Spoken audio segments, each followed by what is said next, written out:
ኦሪት ዘፍጥረት ምዕራፍ 2 ሰማይና ምድር ሠራዊታቸውም ሁሉ ተፈጸሙ። እግዚአብሔርም የሠራውን ሥራ በሰባተኛው ቀን ፈጸመ። በሰባተኛውም ቀን ከሠራው ሥራ ሁሉ ዐረፈ። እግዚአብሔርም ሰባተኛውን ቀን ባረከው ቀደሰውም፣ እግዚአብሔር ሊያደርገው ከፈጠረው ሥራ ሁሉ በእርሱ ዐርፎአልና። እግዚአብሔር አምላክ ሰማይንና ምድርን ባደረገ ቀን በተፈጠሩ ጊዜ የሰማይና የምድር ልደት ይህ ነው። የሜዳ ቁጥቋጦ ሁሉ በምድር ላይ ገና አልነበረም፣ የሜዳውም ቡቃያ ሁሉ ገና አልበቀለም ነበር። እግዚአብሔር አምላክ በምድር ላይ አላዘነበም ነበርና ምድርንም የሚሠራባት ሰው አልነበረም። ነገር ግን ጉም ከምድር ትወጣ ነበር፣ የምድርንም ፊት ሁሉ ታጠጣ ነበር። እግዚአብሔር አምላክም ሰውን ከምድር አፈር አበጀው፣ በአፍንጫውም የሕይወት እስትንፋስን እፍ አለበት፣ ሰውም ሕያው ነፍስ ያለው ሆነ። እግዚአብሔር አምላክም በምሥራቅ በዔድን ገነት ተከለ፣ የፈጠረውንም ሰው ከዚያ አኖረው። እግዚአብሔር አምላክም ለማየት ደስ የሚያሰኘውን ለመብላትም መልካም የሆነውን ዛፍ ሁሉ ከምድር አበቀለ። በገነትም መካከል የሕይወትን ዛፍ መልካምንና ክፉን የሚያስታውቀውንም ዛፍ አበቀለ።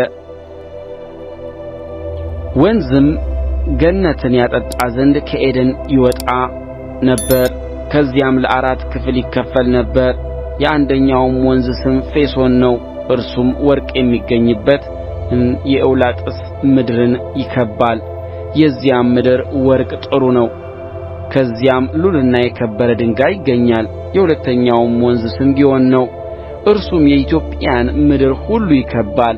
የሦስተኛውም ወንዝ ስም ጤግሮስ ነው፣ እርሱም በአሦር ምሥራቅ የሚሄድ ነው።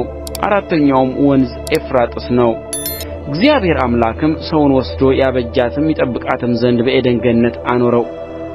እግዚአብሔር አምላክም ሰውን እንዲህ ብሎ አዘዘው፣ ከገነት ዛፍ ሁሉ ትበላለህ፣ ነገር ግን መልካምንና ክፉን ከሚያስታውቀው ዛፍ አትብላ፣ ከእርሱ በበላህ ቀን ሞትን ትሞታለህና።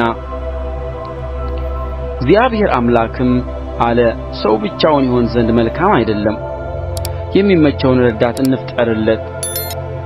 እግዚአብሔር አምላክም የምድር አራዊትንና የሰማይ ወፎችን ሁሉ ከመሬት አደረገ፣ በምን ስም እንደሚጠራቸውም ያይ ዘንድ ወደ አዳም አመጣቸው። አዳምም ሕያው ነፍስ ላለው ሁሉ በስሙ እንደ ጠራው ስሙ ያው ሆነ። አዳምም ለእንስሳት ሁሉ፣ ለሰማይ ወፎችም ሁሉ፣ ለምድር አራዊትም ሁሉ ስም አወጣላቸው። ነገር ግን ለአዳም እንደ እርሱ ያለ ረዳት አልተገኘለትም ነበር። እግዚአብሔር አምላክም በአዳም ከባድ እንቅልፍን ጣለበት፣ አንቀላፋም። ከጎኑም አንዲት አጥንትን ወስዶ ስፍራውን በሥጋ ዘጋው። እግዚአብሔር አምላክም ከአዳም የወሰዳትን አጥንት ሴት አድርጎ ሠራት፣ ወደ አዳምም አመጣት። አዳምም አለ፣ ይህች አጥንት ከአጥንቴ ናት፣ ሥጋም ከሥጋዬ ናት። እርስዋ ከወንድ ተገኝታለችና ሴት ትባል። ስለዚህ ሰው አባቱንና እናቱን ይተዋል፣ በሚስቱም ይጣበቃል፣ ሁለቱም አንድ ሥጋ ይሆናሉ። አዳምና ሚስቱ ሁለቱም ዕራቁታቸውን ነበሩ፣ አይተፋፈሩም ነበር።